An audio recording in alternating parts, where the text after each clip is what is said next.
watching God's Word for You Today program, an online Bible teaching ministry of Maranatha Baptist Church, Villamonte, Bacolod City, Philippines. This program is designed to make the time-tested, solid Word of God relevant to your life's need today. God's Word for You today is found in ang aton pagtun-an subong halin sa Psalm 6, ginataytulan ko The Great Need, Great Reassurance. One of the 7 penitential psalms, one that expresses sorrow for sin, a cry of repentance, a plea for forgiveness. This psalm was written by David. The circumstances are uncertain. For in his depression, perhaps, ang butsulingon, panumdum lang nga David recalled that if he had not sinned with Bathsheba, he would not have been powerless when his eldest son raped Absalom's sister. If he had not mishandled Absalom's case, leaving his turbulent spirit to fester, the rebellion might never have occurred. Psalm 6 is another prayer for help. In this lament of an individual, we hear the prayer of a sick person. The illness has both physical and emotional dimensions. Fear of death and fear of being cut off from God dominate.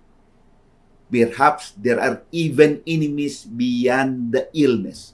The final lines represents a shift in mood, the strong assurance of victory, because the Lord has heard. Verses 1 to 5.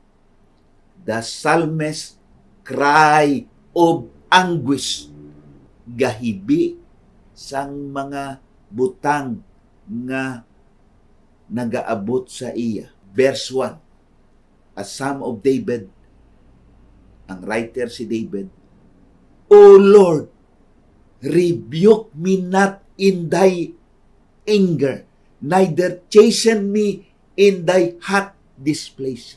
David admits that he, because of sin, deserves nothing but destruction, but he asks that because of his frailty, God not deal with him according to his desire.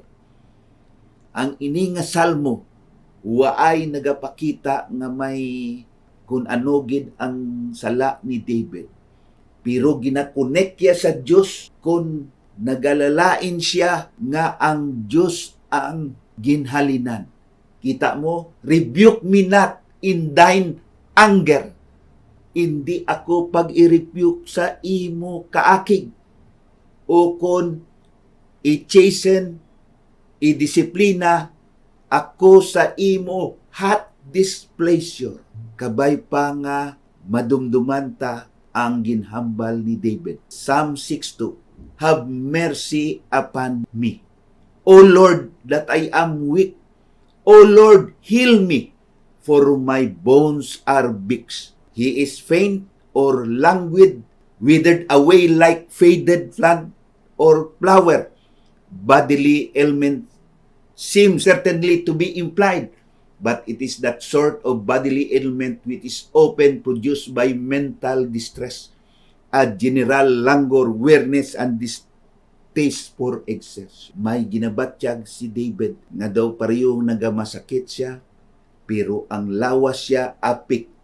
Kabay pa nga amo gina kun mga grabe nga crisis nga katabo sa aton kabuhi, ang aton palapitan ang Diyos nga ang appeal ni David, have mercy, gracious dealing with me. Gapalapit man sa Diyos, galalain si David.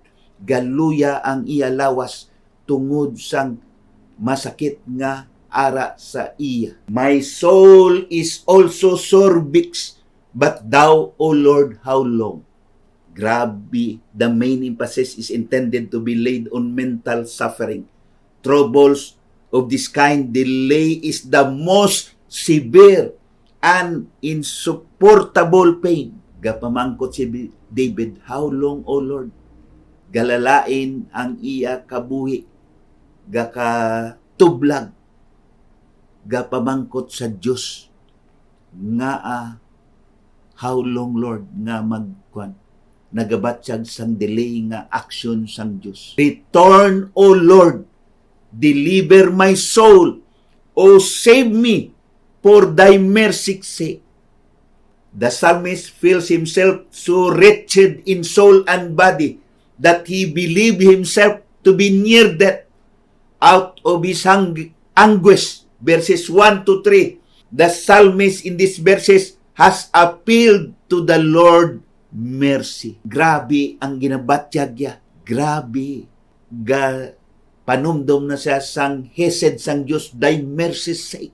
Ang covenant nga ginahimo sang Diyos sa Israel, ginapanumdom ni David, thy mercy's sake. Pero kita, kaluyan kita sang Diyos, nga magpalapit sa kay Jesus all the time. For in death there is no remembrance of thee. In the grave we shall give thanks. What is human being after he or she has died? This is not to say but that the Old Testament denies life after death, but rather it puts the emphasis on present life as the most important stage in person relation with God. The psalmist believed that there is still life to live and there is therefore still time to praise the Lord. Naintindihan nyo, kay ang present life amo ang important stage sa aton personal relationship with God. Bisan naga-trouble kita, palapit sa Diyos, magibi sa Diyos para sa iya kahimayaan. For our application sa tunga sang mga kabudlayan sa kabuhi, sa tunga sang mga struggle sa kabuhi, sa tunga sang mga mabudlay nga kabuhi, let us be holy. Let us be holy seriously by the help of the Lord Jesus Christ. One Christian author nag-specify paano kita maging holy. Obedience to God's word in everyday life. Ang bunga sang balaan nga Espiritu maging ara sa aton kag genuine love for other people, believers kag unbelievers. Kabay pa, let us be holy seriously by the help of the Lord Jesus Christ. Let us cry unto the Lord until He assured us of His presence and help while reading or remembering His word. Let us cry unto the Lord, maghibi sa Diyos kag san-o nga makit-an naton ang presensya siya kag ang help niya while reading or remembering His word of God. Kabay pa nga bisan sa aton pag-antos sa aton mga struggle sa life, let us be holy seriously by the help of Jesus Christ. Let us cry unto the Lord until He assured of His presence and help while reading or remembering His word.